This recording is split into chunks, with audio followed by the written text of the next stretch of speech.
Суд поставил точку в громком деле об убийстве 23-летней Яны Легкодимовой. Оба подсудимых получили пожизненные сроки.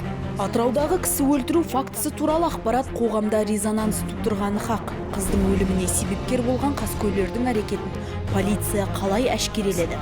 Жедел уәкілдер күдіктілерді қалай құрықтады? Тергеушілер бұл істі қалай ашты? Толығырақ тоқталайық. 23 жастағы Яна Легкодимова 2024 жылдың 18 қазанынан 19-на қараған түні өлтірілген. Қыздың денесі тек 8 ай өткен соң 2025 жылдың 20 маусымында Жайық өзенінің жағасынан табылды. Бірінші адам жоғалу фактісімен іс көтерілді, дереу тіркелді. Одан кейін Яна Легкодимованың фотосы желісіне салынды, содан бастап ол жәбірленушіні іздей бастады. Полицияға хабар 20 қазан күні қыздың анасынан оның хабар ошарсыз кеткенін жөнінде түскен. Тәртіп сақшылары Янаның түр-сипатына, ерекшеліктеріне қарай сұрау салып, іздестіру жұмыстарын жүргізген. Яның жүрген жерін анықтау, соңғы жүрген жерін үйінен шыққаннан бері, содан кейін қайда барғаны. Видеокамераның қарау кезінде, бейнекамераның подъездің алдында тұрған өзінің тұрғылықты жерінде Авангард мөлтек ақ машина келеді, содан бері анықталды. Сол машина қызды отырғызып алып, оның уже бейнекамерада көрсетілді ол интернет желісінде. Оның қасына екінші күдікті адам жақындап есікті итермелеп, қызды шығармай, үйге отырып біршама уақыт отырады. Оқиғаның жай хабар ошарсыз кеткен адам туралы емес, қылмыстық сипаты барын жедел уәкілдер анықтайды. Қаладағы бейне камералардың жазбалары қаралып, күдікті көліктің жүру бағыты тексеріледі. Осылайша қызды алып кеткен екі жігіттің жеке басы анықталады. Бірі қылмысты өз қолымен жасаса, екіншісі ізін жасыруға көмектескен. Күдікті ұсталғанға дейін 2 күн уақыт өтті. Сол уақыт аралығында қылмыс оқиғасы орын алғаннан кейін таңертеңгілік уақытта екінші күдікті өзінің тұрғылықты мекен-жайына бағытталып үлгерген, яғни Атырау облысы Құрманғазы ауданына. Ал бірінші күдікті өзінің басқаруында болған көлік жуу орталығына апарып, ішінде болған барлық айғақтарды жуып кетіріп, көзін жойған. Сонымен қатар қылмыс оқиғасы барысында жәбірленуші Легкодимованың пайдалануында болған ұялы телефонды жойып, ішіндегі мәліметтерді жоқ қылған. Айғақтардың жойылуына қарамастан полиция қызметкерлері істі ашты. Тергеу материалдарына сәйкес Қайыржанов көліктің ішінде Янаны тұншықтырған, ал досы Алтынбек Катимов қызды қашып кетпесін деп есікті ұстап тұрған. Бұдан кейін олар денені қала сыртына барып, өзенге лақтырған. Бірінші рет Қайыржанов анықталды. Жасырын тергеу барысында да жедел іздестіру шараларын жүргізілді. Сол барысында күдікті бірінші Қайыржанов анықталды.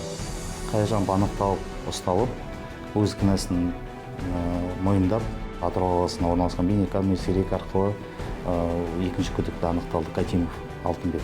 Өзімнің тәжірибемде онда бірінші рет болып, бірінші күдікті ұсталынып, сосын мүрде табылмағаны.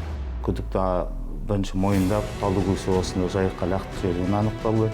Қылмыскер мен марқұм бір университетте оқыған, және бірін-бірі 2022 жылдан бері білген. Қыз жігіт ретінде қарым-қатынаста болған. Қаскөйлер бұрын соңды сотты болмаған, қандай да бір есепте тұрмаған. 2-3 күн өткеннен кейін каждый ұсақ мән-жай үлкен қылмыстың ашылуына жол беріледі. Адамның сөйлегені, адам бабын табамыз, бабын тауып сөйлесеміз, адамды тани білу керек.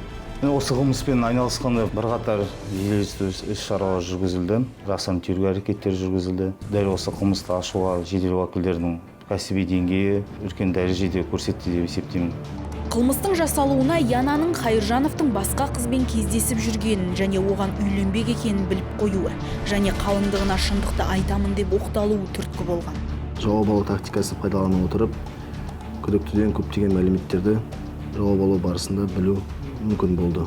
Соттың санкциясымен олардың ғаламтор желісіндегі парақшаларынан мәлімет алуға санкция алдық. Санкция алған соң ұялы телефондарының ВКонтакте парақшаларынан бір-бірімен қылмыстың қалай жасайтындықтарын, жоспарлағандарын, қылмыс оқиғасы барысында досы көліктің сыртына тұрған уақытта, ал банағы жәбірленушінің досы көліктің ішінде отырған уақытта қылмысты қалай жасау керектігін сыртта тұрған сыбайласынан сұрағандан анықталды.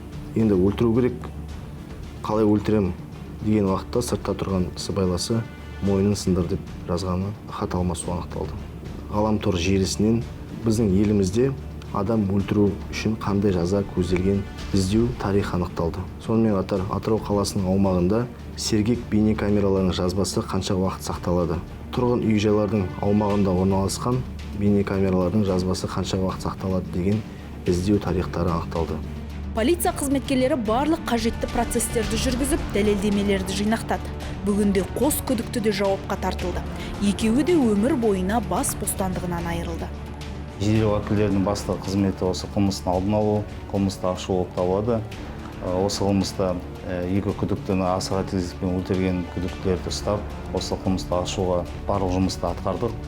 Дегенмен осы қызды жоғалтқан анасына біз қызды енді әрине қайтара алмаймыз. Бірақ жасаған күдікті адамдарды заң алдында жауапкершілікке тартуға барлық күшімізді салдық.